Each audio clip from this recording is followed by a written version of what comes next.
Olá, amigo do Planeta Livre. No último vídeo eu falei sobre Gênesis e falei que ia abordar algumas literaturas que eu considero fenomenais na história do mundo. Comecei com Gênesis, tá no canal aqui. Hoje vou falar de Odisseia. Odisseia é escrita por Homero, muito tempo antes de Cristo, período da tradição oral. Na época, a A história era contada por meio da música, dos poemas, das canções, das tradições. Isso é natural em tradições orais. E muitos acham que Odisseia não é de Homero. Homero é apenas um nome dado a um. Na verdade, não foi Homero uma pessoa, um indivíduo, é uma tradição. Mas, enfim, é um debate acadêmico aí. Eu acho que provavelmente houve Homero, sim. Ele escreveu a Troia, a Guerra de Troia, chamada Ilíada, e depois Odisseia. E começa ali com a viagem de 10 anos, né, no final da Guerra de Troia, no final da Ilíada, começa a jornada rumo à ilha de Ítaca. Uma viagem que é comandada por Odisseu, ou na tradição latina Ulisses, e sua tripulação de mais ou menos 600 homens. Ulisses, ou Odisseu, eu prefiro Odisseu, é reconhecido na literatura como um homem estratégico, astuto. Foi ele que deu a ideia do cavalo de Troia. E a caminho para Ítaca é uma viagem de 10 anos, e ali ele vai enfrentar diversos perigos, obstáculos, armadilhas. E ali você vai conseguir perceber como Odisseu, devido à sua inteligência e astúcia, ele consegue desviar, criar armadilhas, estratégias para vencer todos os obstáculos e assim chegar em seu lar, onde estava seu reino, onde estava sua esposa Penélope e seu filho Telemaco. Não vou destrinchar detalhadamente, mas vou falar só dos principais de forma bem geral. O primeiro destaca-se Polifemo.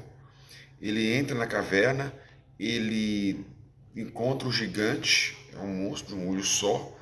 Segundo a mitologia, eram filhos, os gigantes, os ciclopes, eram filhos de Poseidon, e ele oferece vinho. O monstro fica bem embriagado e ele cega-lhe o olho. O monstro, ele prendeu os homens de Odisseu e juntamente com Odisseu dentro de uma caverna, e ele comia. Cada dia ele comia um dos seus tripulantes. E Odisseu, no confronto com o Ciclope, ele diz: meu nome é ninguém. Assim, quando passa, os outros Ciclopes perguntam: tá tudo certo aí dentro?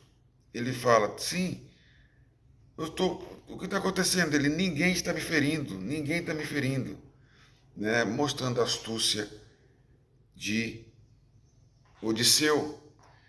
E no final, Odisseu, o ego, a vaidade, a soberba de ter vencido o Ciclope, ele revela o nome para o Ciclope, para o gigante. O nome é Odisseu. O deus Poseidon fica sabendo e começa toda uma empreitada contra Odisseu. No mito, o Ciclope ele representa os povos bárbaros, a caverna, a falta de consciência.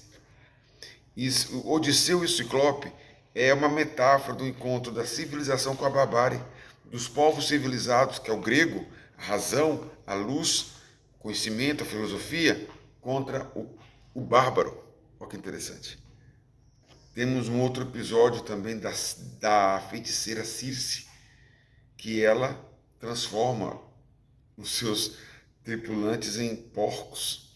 Há um outro, mas me disse eu não. Então, existe um jogo aí, né, significativo. Quem ela não seduz e quem ela seduz. É impressionante isso.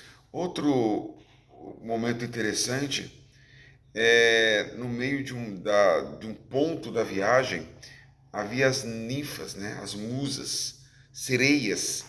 Nenhum viajante passava por lá sem ser seduzido pelas sereias. E assim muitos navios ali, muitos barcos naufragavam, muitos homens se perdiam. E o que é legal, Odisseu, ele tampa seus ouvidos, se amarra ele numa haste, na haste do navio. Os outros tampam-lhe os ouvidos dos seus tripulantes e resistem, né? Odisseu não, ele ficou só amarrado, ele não tampou os ouvidos, ele tampou o ouvido dos seus tripulantes, mas o dele foi amarrado e ele, na tortura ali, ele se permanece firme. Um dos exemplos é a vitória, é a resistência diante do mal, diante das tentações. Os padres católicos, né? Ao reescrever, ao analisar a obra, interpretaram como símbolo de Cristo em frente às tentações, diante das tentações. E o Odisseu, em frente ali no contexto das sereias, representa que ele não destrói a tentação, ele não foge, mas o mal tem que ser resistido, o autocontrole.